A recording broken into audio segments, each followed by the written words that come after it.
ಇಬ್ರು ನನ್ನ ಸ್ಯಾನೆ ದ್ವೇಷ ಮಾಡ್ತವ್ರೆ. ಅವ್ರಿಬ್ರು ಪ್ರೀತಿ ಸಿಗದೆ ಸಂತೆಯಲ್ಲಿ ಕಳೆದಿರೋ ಮಗು ಥರ ಆಗೋಗ್ಬಿಟ್ಟಿವ್ನೆ ಅಜ್ಜಿ. ಬೇಸರ ಮಾಡ್ಕೋಬೇಡ ಕಂದ, ಎಲ್ಲ ಹಿಂಗೆ ಇರೋಕ್ಕಿಲ್ಲ, ಎಲ್ಲ ಸರಿ ಹೋಯ್ತದೆ.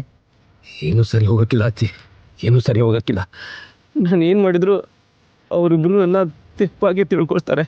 ಅಯ್ಯೋ, ನಿನ್ನ ಮೇಲೆ ಕೋಪ ಅಲ್ವೇನ್ಲ, ಅದಕ್ಕೆಯ ಹೋಯ್ತಾ ಹೋಯ್ತಾ ಅದೆಲ್ಲ ಕಮ್ಮಿ ಆಯ್ತದೆ. ಇದೇ ಶಾಶ್ವತ ಅಂತ ನೋವು ಪಡಬೇಡ.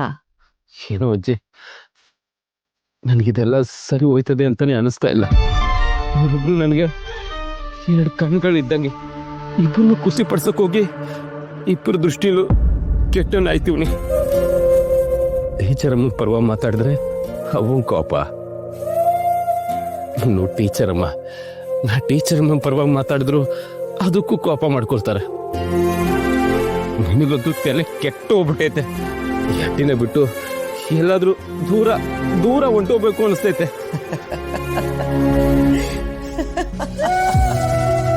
ಕಷ್ಟ ಹೇಳ್ಕೊಳ್ತೀವಿ, ನೀವು ನಗ ಅಲ್ವಾ? ಮತ್ತಿನ್ನೇನ್ಲ, ಊರ್ನೇ ಆಳೋ ಒಡಿಯ ನೀನು. 2 ಜಡೆನ ಆಳಕ್ಕಾಗದೆ ಒದ್ದಾಡ್ತಿದ್ಯಲ್ಲ, ನಗ ಬರಕಿಲ್ವೇ? ಅಜ್ಜಿ, ಇಡೀ ಊರೇ ಒಂದ್ ತೂಕ ಆದ್ರೆ ಅವ್ವ ಮತ್ತೆ ಟೀಚರ್ ಅಮ್ಮನೇ ಇನ್ನೊಂದು ತೂಕ. ಅದೇನೋ ನಿಜ ಬಿಡು. ಬಿಟ್ರೆ ಇಬ್ರು ಸಂಜೆ ಗಂಟ ಯುದ್ಧ ಮಾಡ್ತಾನೆ ಇರ್ತಾರೆ. ಇದನ್ನೆಲ್ಲ ಹೆಂಗಜ್ಜಿ ಸರಿ ಮಾಡೋದು? ಸರಿ ಮಾಡ್ಬೇಕಂತ ಸಹನ ಪ್ರಯತ್ನ ಪಡಬೇಕಾದಿಲ್ಲ, ಕಾಲನೇ ಎಲ್ಲಾನು ಸರಿ ಮಾಡ್ತದೆ. ನೀನು ಖುಷಿಯಾಗಿರ್ಬೇಕು ಮಗ. ಹಂಗ?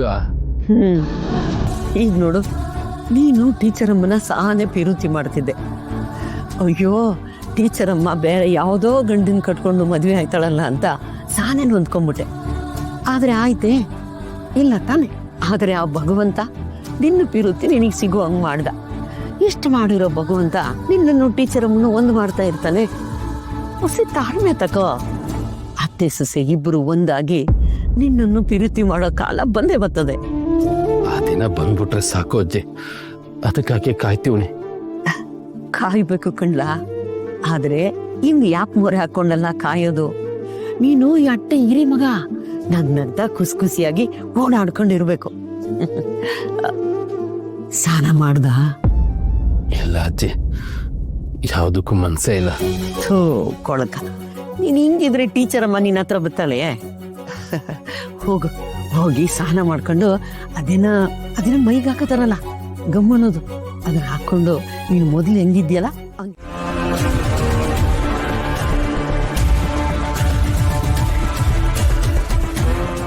ಅಯ್ಯೋ, ಬೀಗ ಹಾಕಿದ್ಯಲ್ಲ, ಮತ್ತೆ ಇಲ್ಲಿಂದಾನೆ ಅಲ್ವಾ ಅಳು ಸೌಂಡ್ ಬಂದಿದ್ದು? ಹಲೋ, ಯಾರಾದ್ರೂ ಇದ್ದೀರಾ? ಹಲೋ,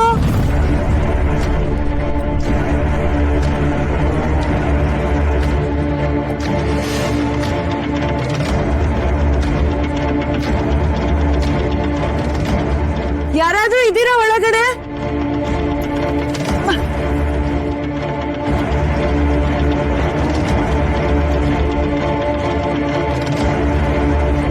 ಹಲೋ, ಯಾರಾದ್ರೂ ಇದ್ದೀರಾ? ಮಾತಾಡಿ.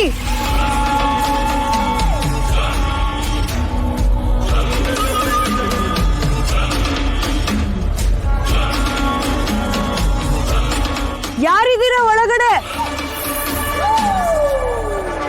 ಯಾರು ಕಾಣಿಸ್ತಾ ಇಲ್ವಲ್ಲ?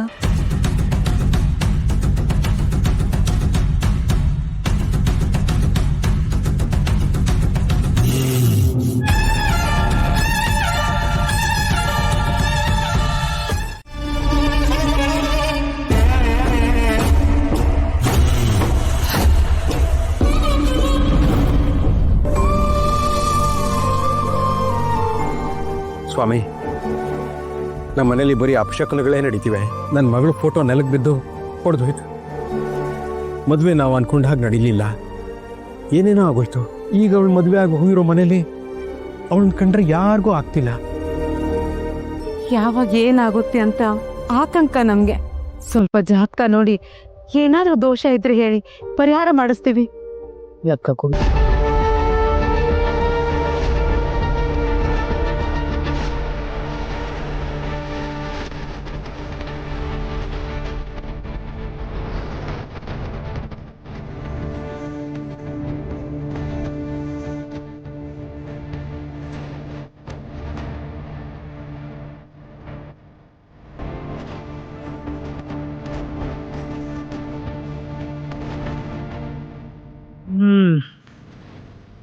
ಈ ಜಾತಕದಲ್ಲಿ ಪ್ರೇತ ದೋಷ ಇದೆ.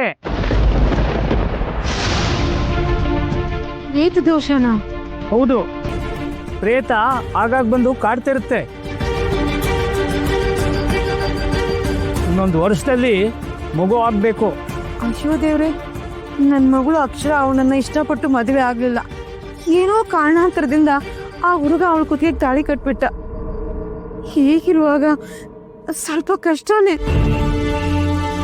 ಕಷ್ಟ ಅನ್ನೋದಾದರೆ ನಿಮ್ಮ ಮಗಳ ಆಸೆ ಬಿಟ್ಬಿಡಿ.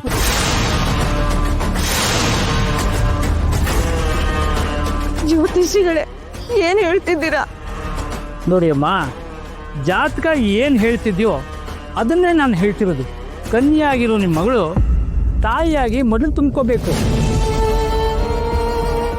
ಅದರಿಂದಲೇ ಈ ಪ್ರೇತ ಕಾಟದಿಂದ ತಪ್ಪಿಸ್ಕೊಳ್ಳೋಕ್ಕೆ ಸಾಧ್ಯ. ಇಲ್ಲದೆ ಹೋದ್ರೆ ನಿಮ್ಮ ಮಗಳು ನಿಮ್ಮ ಕೈ ಸಿಗಲ್ಲ.